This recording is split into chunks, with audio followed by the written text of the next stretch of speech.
Hello there, mate. Hello. You want to do a little bit of After Effects, do you? Well, let me tell you about it. I've made a composition here, and I've created a little something for you, and that's some audio waves in your logo. I've had to turn down the quality here to quarter so that it plays back. When it's on full, you're not going to get smooth playback because After Effects doesn't kind of render and then play. It never really renders. So you just have to knock it down to quarter to actually see what's kind of happening on the screen. Anyway, that's not what we're talking about right now. We're talking about these waveforms. On After Effects, you should be able to open up the project that I've made here, Monolith After Effects, and then it'll ask you to reconnect the media that isn't there. And it's basically because I've sent you something that needs to find the source files again. It will ask you to find the background kind of texture that I added, along with a logo that I kind of PNG'd and a vignette that I created. And once you've reconnected all of those things, you won't be able to reconnect the song because at the moment I'm just using one of your personal favourites. So you won't be able to reconnect that because I just kind of drop that in there for the meantime. What you've got here are two pre-compositions. That basically means that I've created a bunch of layers, double click it to open it, and I thought, well, it's a bit messy to have them all there. So you create a pre-composition by right-clicking and pressing that. So I've kind of grouped two types of things. You'll only need to access one of these pre-compositions, and that's the one that says logo. Double-click that, and now you can see that I've got your logo PNG that I created, a shape layer, which is the circle you see here, wave, and this is what we'll come back to, and the song. When you open this up and want to put in your own track, you'll be faced with this screen. You want to drop the song into the logo pre-composition. You can just drag and drop onto any layer, it doesn't matter because it won't be visible. But then we need to make the source of the waveform your audio. So if you click on wave, you'll see here audio layer. That's where you can select your song. Once you delete Halo, this won't be set to any audio wave. So once you drop in your song, it will suddenly become visible there, and you can click that bastard. And it's now going to recognize that and create and generate an audio wave based off of that. You can see how the audio waves are reacting to the song right now. Maybe there's some tinkering that you'll need to do on your end because your songs are mixed differently to Machine Head's Halo. And certain frequencies might be more prominent than others. I can tell the wave how exactly to react frequency-wise. How big it will be at certain points of this. Are the lows or highs particularly higher? The start frequency is always really going to be 1, because why would you want to have a frequency that starts like halfway up this circle? That doesn't make any sense.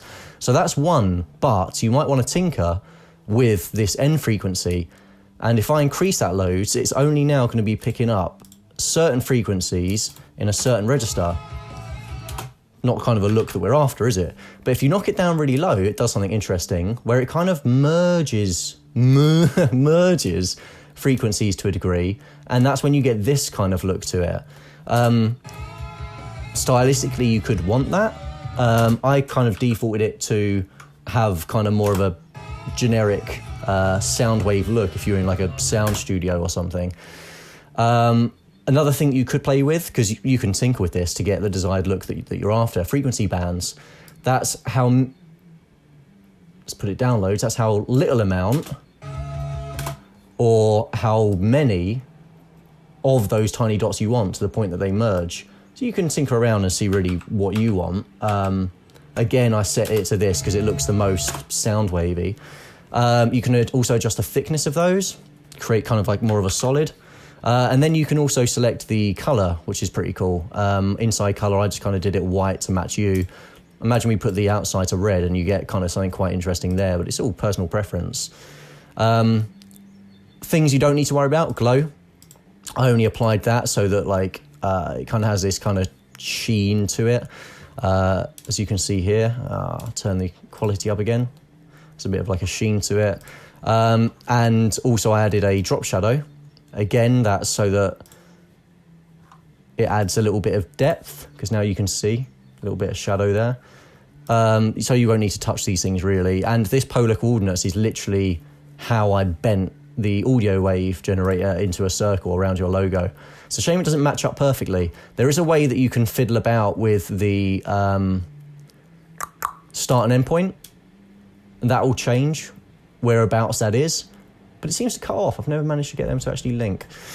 Anyway, that's all you generally need to know about dropping in a new song and then selecting it to the audio wave. But something that's rather important is that the song that you bring in is going to be a very different length to my composition. The one I made, I just defaulted to, I was going to say 5 minutes, but 4 minutes, 59 seconds to be exact. You're going to want to change that because you might have a song that's like 7-something minutes long. If you right click, you can go onto composition settings, and then here you can change the duration. So say you have a song that's 5 minutes, 12 seconds. Now, that's the zoom in and out button. If you zoom out, you'll see that that's gone to 5:11:49. Really likes being slightly under. So yeah, obviously you'll have to do that so that your composition perfectly matches the length of your song. I've defaulted, because if you change the composition settings on there, you'd also have to change the pre-composition settings that I've made here.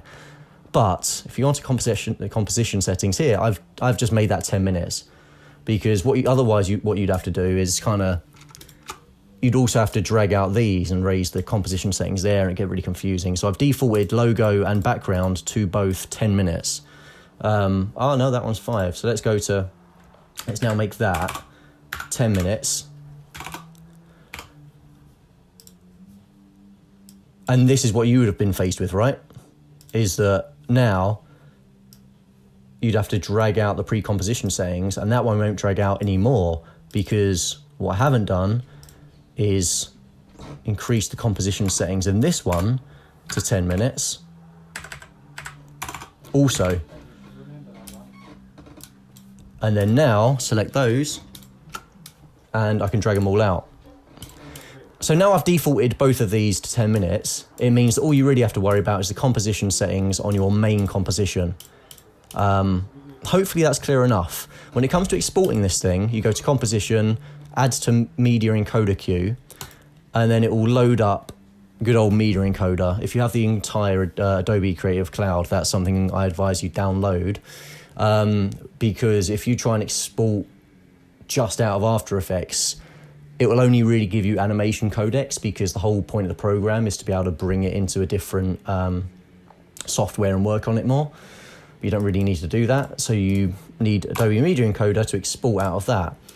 For some reason, my preset at the moment is onto 4K. I think the last thing I exported was 4K. So if you click on that, then you can change the preset to YouTube 1080p Full HD. That can only be found if the format is H.264.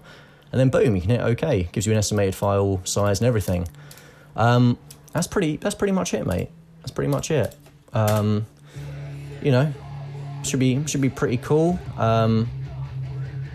You know, if you wanted to add like the song name or something, then you can always hit this T button here. You know, type in whatever you want. You know, it's easy enough to kind of navigate your way around this screen.